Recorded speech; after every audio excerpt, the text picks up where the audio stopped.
మీ business ఏదైనా మీ ఊర్లో promotion చేయాలంటే అది సుమన్ టీవీతోనే సాధ్యం. ఇప్పుడే సంప్రదించండి.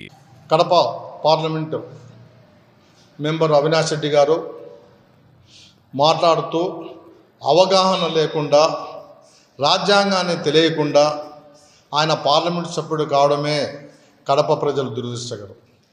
ప్రతిపక్ష హోదా అనేది ప్రజలు కల్పించే హోదా, అంతేగాని మీరేదో దౌర్జన్యంగాను నేను ప్రతిపక్ష హోదా ఇకపోతే అసెంబ్లీకి మాట తప్పను మడమ తిప్పనని మాట తప్పినావు, మడమ తిప్పావు.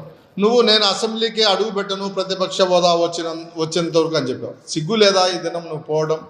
నువ్వు బై ఎలక్షన్లు వస్తాయని చెప్పి ఎలక్షన్లో ఓడిపోతావనే భయంతో నువ్వు ఈ దినం పోయి అటెండెన్స్ చేసుకున్నావు. అంతేగాని నీకు ప్రతిపక్ష హోదా కావాలని నిజంగా ఉంటే నువ్వు ఎందుకు పోవాల్సి వచ్చిందో చెప్పాల్సిన అవసరం ఉంది.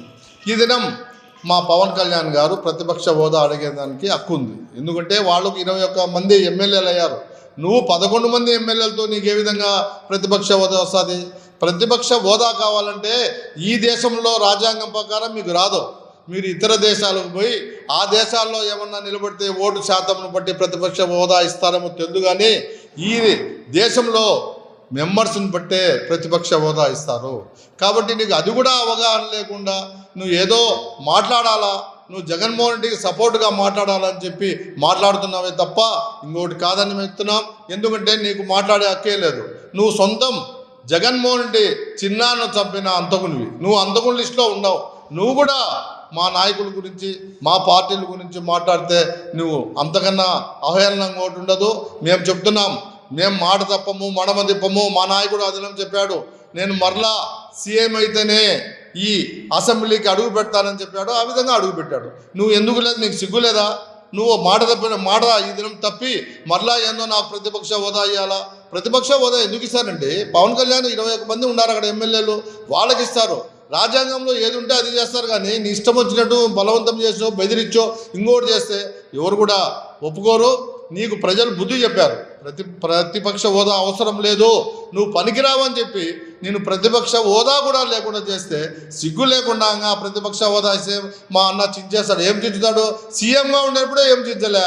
మీ అన్న చించింది ఏంది చెప్తే ఒకసారి వాళ్ళ సొంతం చిన్నాన్ని చంపారు, వాళ్ళ అక్క చెల్లెలకు మోసం చేశారు. ఏం చేశాడంటే ఎవరికి మేలు చేశాడని మీ అన్నకు ప్రతిపక్ష హోదా ప్రజలు ఇస్తారని నేను అడుగుతున్నా. కాబట్టి ప్రజలు కూడా విఘ్నులు, వాళ్ళకు తెలుసు ఇతనికి ప్రతిపక్ష హోదా కాదు, అంతకన్నా అధ్వానంగా ఇవాళ ఆ 11 మంది కూడా కొంతమంది మోసం చేసి మీరు గెలిచారు తప్ప ఇంకోటి కాదు. మేము తెలుగుదేశం పార్టీ ఆ దినం ఏం చెప్పిందో అవన్నీ కూడా ప్రజలకు చేస్తాం. మీతో ప్రతిపక్షంతో ఒక మాట కూడా మేము అడిగించుకోమని చెప్పి మేము తెలియజేస్తున్నాం. మీరు పగడ్బలాలు మాట్లాడద్దు, ఎందుకంటే మీరు మాట్లాడే నైతిక హక్కు లేదు. ఇదే విధంగా రాజీనామా చేయండి అని చెప్పి అడిగే హక్కు కూడా లేదు. ఇదే విధంగా పద్మనాభం గారు నేను పేరే మార్చుకుంటాను, నా ఇంటి పేరే మార్చుకుంటాను అని గెజెట్లో కూడా ప్రకటించుకున్నాడు. ఆ విధంగా నువ్వు కూడా మార్చుకోవడానికి రెడీ అయినావా అని మేము అడుగుతున్నాం. మా నాయకులు ఎప్పుడు పెట్టినా అర్ధరాత్రి పెట్టినా ఇప్పుడున్నే మెజార్టీకి డబుల్ మెజార్టీతో గెలుస్తారు. నువ్వు నిజంగా నీకు ఆ ధైర్యము దమ్ము ఉంటే నీ పులివెందుల్లోనే ఓడిపోతావని చెప్పి ఈ దినం నువ్వు పోయి సంతకం అసెంబ్లీలో పెట్టావు. నువ్వు ఆ దినం ఏమో చెప్పావు? నేను మాట తప్పను మడమ తిప్పను, నేను అసెంబ్లీకి రాను, ప్రతిపక్ష హోదా వచ్చినంత వరకు అని చెప్పి కోర్టులో పోయావు.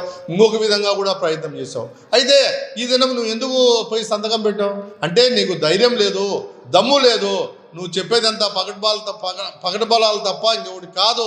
కాబట్టి జగన్మోహన్ రెడ్డి గారు నువ్వు ఇప్పటికైనా తెలివి తెచ్చుకో. మా నాయకులతో పోటీ పడాల్సిన అవసరం లేదు. మా నాయకులు ఒక సిద్ధాంతంతో పనిచేసే నాయకులు కాబట్టి వాళ్ళు ఎప్పుడైనా ఏదైనా ప్రజలకు మేలు చేసేదానికే ప్రయత్నం చేస్తారు. నీ మాదిరి అన్నీ కూడా తప్పుడు మాటలు మాట్లాడి నువ్వు అక్క చెల్లెలకే మోసం చేసిన వ్యక్తివి, నువ్వు మాట్లాడే హక్కే లేదని చెప్పి తెలియజేస్తుంది.